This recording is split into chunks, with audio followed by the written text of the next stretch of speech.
ये बुद्ध के पहले उपदेश यानी धर्मचक्र प्रवर्तन पर एक संक्षिप्त जानकारी है।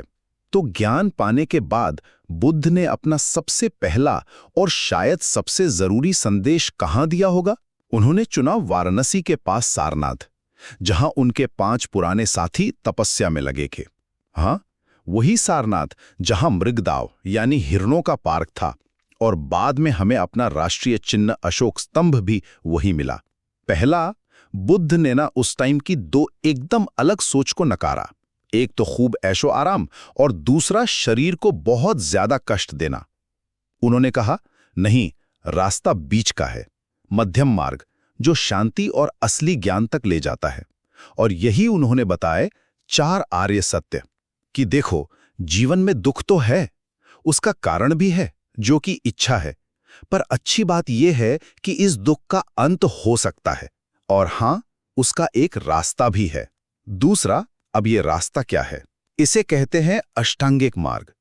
इसमें ना सिर्फ 8 बातें हैं: सही समझ, सही इरादा, सही बोली, सही कर्म, सही तरह से जीना, सही कोशिश, सही याद रखना और सही ध्यान लगाना।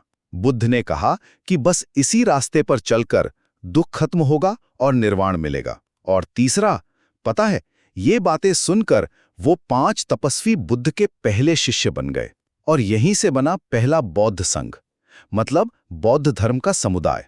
सारनाथ इतना खास हो गया कि बाद में सम्राट अशोक ने, जो बौद्ध धर्म के बड़े समर्थक थे, यहाँ कई स्तूप और वो मशहूर अशोक स्तंभ बनवाया। हाँ, बीच में ये जगह गुम सी हो गई थी, पर खुदाई में इसका पूरा इतिहास फिर सामने आ गया। तो सारनाथ में बुद्ध का पहला उपदेश सिर्फ एक घटना नहीं थी, ये दुख से आज़ादी और खुद को जानने के एक नए रास्ते की शुरुआत थी, जो आज भी हमें रास्ता दिखाती है। ऐसे ही ज्ञानवर्धक एपिसोड्स के लिए कीर्ति टेक को फॉलो या सब्सक्राइब करना ना भूलें।